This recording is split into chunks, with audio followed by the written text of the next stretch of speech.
ఆ గ్రామంలో మనిషి చనిపోయాక పూడ్చటానికి గుంత తవ్వటానికి 3 రోజులకు మించి సమయం పడుతుందట.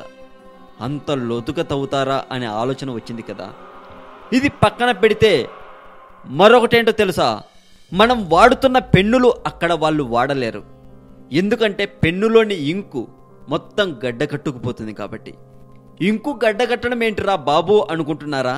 చెబుతాను సమాధానం. ఇంకొక విషయం ఏంటో తెలుసా, అక్కడ మొబైల్ ఫోన్స్ పనిచేయవట. కొంప తీసి అక్కడ మాయలు ఉన్నాయా అనుకుంటున్నారా? ఇంతకీ అక్కడ ఏముందో తెలుసుకోవాలంటే ఇక సమయం ఆలస్యం చేయకుండా టాపిక్లోకి వెళ్దాం. టాపిక్లోకి వెళ్లే ముందు మీకు ఒక చిన్న విషయం చెప్పాలి. మనకు అందుబాటులో లేని ఎంతో సమాచారం మరియు అక్బర్ బిర్బల్ మరియు బేతాల కథలను మీకు చెప్పటం కోసం మేము ఒక చిన్న ప్రయత్నం చేస్తున్నాం. మీకు ఆ సమాచారం తెలుసుకోవాలని ఆశగా ఉంటే మాత్రం ఆలస్యం చేయకుండా మన కొత్త ఛానల్ తెలుగు మోజో కథలు అనే ఛానల్ని సబ్స్క్రైబ్ చేయండి.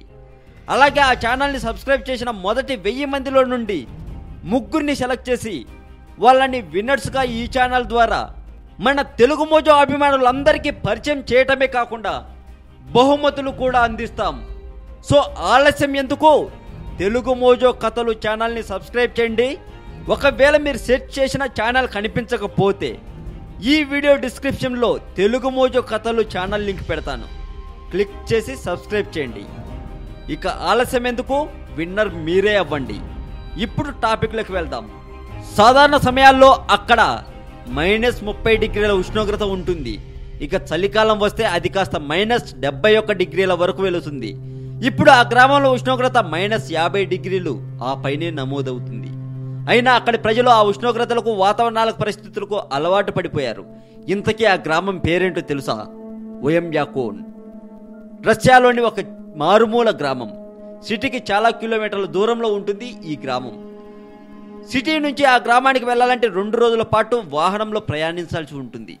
1924వ సంవత్సరంలో ఓయంయాకోన్ గ్రామంలో -71.2 డిగ్రీల ఉష్ణోగ్రత నమోదైంది. కాగా ఇప్పటి వరకు ఆ గ్రామంలోనే కాదు, భూమిపై మనుషులు నివసించే ప్రాంతంలో నమోదైన అత్యంత కనిష్ట ఉష్ణోగ్రత ఇదేనట. దీంతో ఆ గ్రామం భూమిపై మనుషులు నివసించే ప్రాంతాల్లో అత్యంత తక్కువ ఉష్ణోగ్రతలు నమోదయ్యే గ్రామంగా రికార్డులకు ఎక్కింది. ఈ క్రమంలో సదరు ఉష్ణోగ్రతను సూచిస్తూ ఆ గ్రామంలో ఓ సూచిక చిహ్నాన్ని కూడా ఏర్పాటు చేశారు. దానికి ది పోల్ ఆఫ్ కోల్డ్ అనే పేరు పెట్టారు. కాగా ఉత్తరార్ధ గోళంలో మనుషులు ఉండే ప్రాంతంలో నమోదైన కనిష్ట ఉష్ణోగ్రత కూడా ఇదే గ్రామానికి చెందడం విశేషం. అయితే అక్కడ ఎన్ని కుటుంబాలు ఉంటున్నాయో తెలుసా? 500 కుటుంబాలు. వారందరి ఆహారం పశు మాంసం. స్థానికంగా పశు పోషకులు పెంచే దుప్పులు, గుర్రాల మాంసంతో పాటు ఆవు పాలు, పెరుగు, నెయ్యి వారు తింటూ ఉంటారు. అయితే నిత్యం మాంసం తిన్నా వారిలో పౌష్టికాహార లోపం లేదు.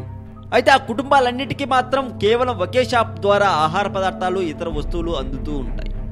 పశువులను పెంచేవారు వాటిని రోజు దగ్గరలోనే ఉన్న ఓ వేడి నీటి సరస్సు వద్దకు వెళ్ళి వాటిని కడుగుతారు. అలాగే ఆ సరస్సు నుంచి పాయలుగా వచ్చే వేడి నీటిని స్థానికులు వాడుతారు. ఈ క్రమంలో అక్కడి ప్రజలకు కరెంటు, వేడి గాలిని అందించేందుకు ఓ పవర్ స్టేషన్ నిత్యం పనిచేస్తూనే ఉంటుంది. అందులో బొగ్గు, కలపను మండిస్తారు.